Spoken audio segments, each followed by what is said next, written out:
What's up everyone, it's B the Installer, and I'm here with two enormous TVs. One of them is a 98-inch QLED and one of them is a 97-inch OLED. The OLED's $25,000 while the QLED's only $5,000. And I want to know if you guys think you can tell the difference between the two, because I had friends over and they had no idea which one was which. So we're going to go into the features of the TVs, show you some content, and at the end of the video we're going to figure out, is it worth 5 times the cost to get the OLED, or should you just go with the giant QLED?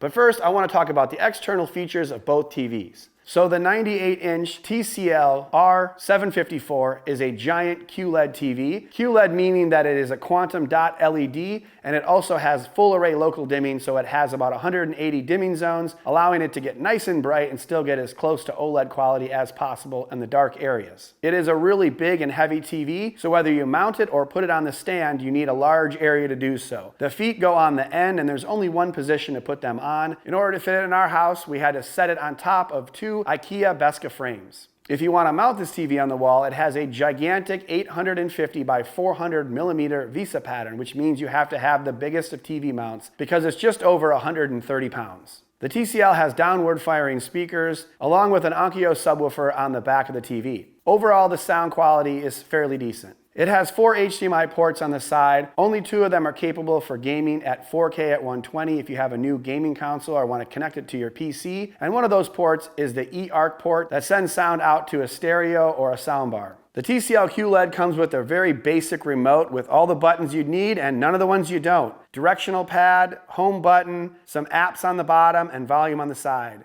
The 97-inch LG G2 is an OLED TV. That means it has individual pixel level control, which means every single pixel is able to get extremely bright or just be turned off, so you have very good contrast and a beautiful picture overall. The G2 is the gallery series of the OLEDs for LG, which means it doesn't come with feet. It's meant to go up on the wall with its own mount in order to look like a nice piece of artwork on the wall. However, it does have a 600 by 400 millimeter Visa pattern on the back, so technically you could put it on a different kind of mount. It just wouldn't look quite as nice. Weighing it at 120 pounds, it was fairly difficult for my wife and I to get this sucker up on the wall. But once we got it up there, it looked pretty nice. The LG G2 also has downward firing speakers as well that sound pretty good out in the audience, although I think if I was to get either one of these TVs permanently in this area, I would definitely want to have a stereo or sound system with it. The G2 has 4 HDMI ports on the side. All 4 of those are capable of gaming 4K at 120 on the next-gen consoles or PC gaming. LG OLEDs come with FreeSync and G-Sync, so they're very well equipped for gaming at the highest levels. And even though this is a $25,000 TV, it comes with the same magic remote that most other LG TVs come with. You do get number buttons on the top that can be programmed to an HDMI source or a different app, volume up and down, directional pad, and you get that click wheel in the middle. This remote also has some apps at the bottom, and one of the great features of the remote in general is that it does have the little cursor on the screen, so if you like to point and shoot, you have that option with the LG Magic Remote. With the LG remote, I'm going to show you that this TV on the right is actually the LG OLED here. As you can see the cursor moving around. The WebOS is unique to LG and gives you some features of connectivity to things like the ThinkQ app for whole home automation, as well as having its own queue of LG channels, which is pretty nice because you can go in there and get all kinds of content without subscribing to cable. As I scroll through all these different channels, you can see there's so many things to watch, so that's kind of a nice benefit of the WebOS. I think one of the only downsides to having your own internal OS is that they don't always have the apps that you might expect. For me, it doesn't have the Sunday Ticket NFL app, so that's something that we always need, so I just have to use a third-party device on this TV for that app. The TCL, on the other hand, uses the Google TV OS, which is more universally used throughout the TV industry. So if you have a Google account or you like Google, you're good to go. If you don't, you can always get something like an Apple TV or a third-party device. The Google TV OS has a ton of apps, and you can download more off the Play Store. The cool thing about the Google TV OS is that it has all the information from your Google account, so it links to your YouTube account, your YouTube TV, and all that, so pretty nice feature to have that all on one home screen. As you can see, it knows which YouTube TV's programs I'm watching. Trust me, I'm watching the NBA, and my wife is watching the Hallmark Christmas movies. Since we're talking about what's on TV, why don't we check out some content and see how they look on both. But first, I'd like to thank Established Titles for sponsoring this video. Have you ever been watching your favorite shows or movies with kings and queens and maybe the occasional dragon? King Viserys of House Targaryen, Lord of the Seven Kingdoms, and Protector of the Realm. Well, what if you could be a lord or a lady yourself? Well, that's where Established Titles comes in. It's a project based on a historic Scottish custom where landowners were referred to as lairds, or lords or ladies in English. Every novelty title pack purchase gives you ownership of at least 1 square foot of dedicated land on a private estate in Edelston, Scotland, and comes with an official certificate with a crest. Each certificate features a unique plot number, so you'll always know the exact location of your land. And it helps to preserve the natural woodlands of Scotland. And besides having the official lord or lady title and local preservation efforts, Established Titles also plants at least 1 tree per order, with global charities 1 tree planted and Trees for the Future to support global reforestation efforts. And this is the ultimate last-minute family gift. I got this for my father, who, like most dads, is pretty tough to shop for.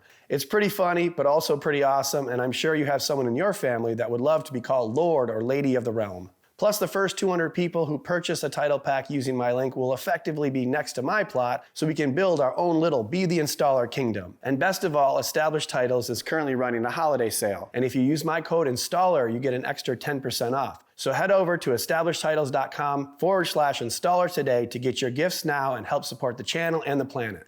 When looking at this lower resolution content, I'm looking to see if a TV can upscale it to this giant size well, and also how the motion looks with regards to its processor. And both of these TVs do a pretty good job of both of those things. LG OLEDs have gotten better and better with regards to its processing over the years. However, the TCL QLED looks nearly the same, so I'd have to say it's sort of a draw in that respect. But one difference I definitely notice is that the OLED has much deeper blacks, while the QLED is brighter. So it's a benefit to both sides, and I'm not really sure which one I prefer. I really love how the LG OLED looks, and I love the deep blacks on the screen. However, the added benefit of the brightness in the TCL seems to reign supreme, and is something that my friends noticed right off the bat when they came in the house and they picked the wrong TV, thinking it was a $25,000 TV just because it's brighter. What do you guys think? For sports or TV shows like this, which would you prefer? The better contrast or the brighter screen? Let me know in the comments. And since the QLED is brighter and it might look overexposed when comparing it, I'm just gonna lower the brightness down just a little bit so we can have more of an even playing field, because I don't want you to think that the QLED is too bright or that the OLED is too dark, when we can get them basically the same, and then you can see all the differences. But the added brightness of the QLED does have its advantages, because when you crank it back up to 100 and then you add light to the screen, sometimes that added brightness helps knock down some of that reflection. And if we add our light here, you can see that yes, it is brighter, but the TCL still doesn't handle reflections as good as the LG G2, which is a little bit dimmer, but does handle reflections better. So that's something to consider when you're thinking about these two types of TVs. Which one will be better for your room, which one's brighter, which one handles reflection better, all these things to think about. But enough of the sports, let's get into some HDR movies so you can see how that looks on the two TVs. Okay, so we're watching Encanto in full screen HDR, and you can see that they're very similar in their picture qualities, more or less. The TCL is actually at 100% brightness, where when we were watching the SDR content, we had to lower it to make it equal. So you can see that the LG and HDR with the high dynamic range is able to get the brightest of brights, but yet still keep the really dark areas darker because of that infinite contrast. And something that's evident in person is that the areas that are black on the OLED look more gray on the QLED. Even though the QLED has 180 dimming zones, it's still lit from the back, meaning that some light is bleeding through the screen. And it's just not capable of getting the shadows as dark as it is on the OLED, and what I think is the creator's intent. So yes, you're able to get as bright as the OLED in HDR, but you just don't have that awesome contrast that you get with the OLED, and probably the reason you pay more for the OLED TV. However, if you consider all of the other factors like how bright the TCL can get, the fact that the motion looks as good as the OLED, I'm very impressed with it being 1/5 the price of the G2. But before we crown a winner, why don't we check out some HDR gaming? All right, so we're playing Rocket League on these two giant TVs, and I'll be honest, both of them look pretty awesome. It's a very bright game, it's fun to play. Now the TCL has 4 HDMI ports, but only 2 of them can play games for the next-gen consoles and PC, where it's 4K at 120 frames per second, where the LG G2 allows you to do it on all 4 ports. And the LG G2 also has FreeSync and G-Sync, where the TCL I don't think has either. It might have just standard VRR. I could be wrong about that. Let me know in the comments if I am wrong about that. But I think either of these TVs is just fine for playing most video games. I think because the QLED is so bright, my eyes are drawn to it for that reason, but I know that the LG G2 is just an exceptional gaming TV in general, maybe the best gaming TV in the world. The LG G2 also has this cool game optimizer. You can raise or lower the highlights, check out the frame rate and add VRR and all these different things. So that's just another benefit to the G2 along with its already impressive gaming chops. But I think the big size of these two TVs is the true feature when it comes to gaming. They're just so huge and immersive, and I think I'd be happy with either one of these TVs for gaming. So let me summarize these two TVs. If you could afford it, should you get a $25,000 LG G2 at 97 inch? Or is the TCL 98 inch worth it at $5,000? It's really not that difficult in my opinion. I mean, there is a handful of situations where the LG G2 is clearly better. Specifically when you're watching HDR movies that are darker, in a darker environment. Where if you've ever seen a star test for QLED versus OLED, where you can see these stars on the OLED, but you can't really see them on a QLED, or even these ships coming around the corner in Star Wars Force Awakens, it clearly looks better on the LG OLED. Or if you're watching something like House of Dragons where there's a lot of dark scenes in HDR, it's hard to see small highlights in dark areas or just to see detail in the shadows on a backlit QLED versus an OLED TV. And if you're a hardcore gamer, then of course the G2 has the better gaming chops. But gaming on this TCL is awesome. It's an enormous TV, so it's a very immersive, fun experience, and it even has 4K at 120, so if you have a next-gen console, it still performs great for a giant TV. And when talking about sports and regular TV, both of these TVs are amazing. I had friends over last night, and when they came in, they thought the TCL was the $25,000 TV just because it was brighter, more vibrant, and at the end of the day, that's really what catches people's eyes. How bright can it get? Does it look great for sports? Is it a fun home theater experience? I think the answer is yes to both of them. And I think when it comes down to it, if you have to ask me, is the LG G2 worth 5 times the price of the TCL 98-inch TV? I'd have to say no. The TCL is really the best bang for the buck when it comes to your close to 100-inch TV. I mean, you got the G2, that's $25,000. You have a Samsung, that's $15,000. Another Sony, that's $15,000. And then this TCL, that's $5,000 right now. So really, can you go wrong getting a TCL 98-inch for $5,000? I really don't think so. But don't get me wrong, the LG G2 Gallery Series is amazing. It's the TV that I was most interested in getting in my house this year. Very happy with it, awesome. But I couldn't afford to pay this price, so if you have the money to burn, I definitely recommend it.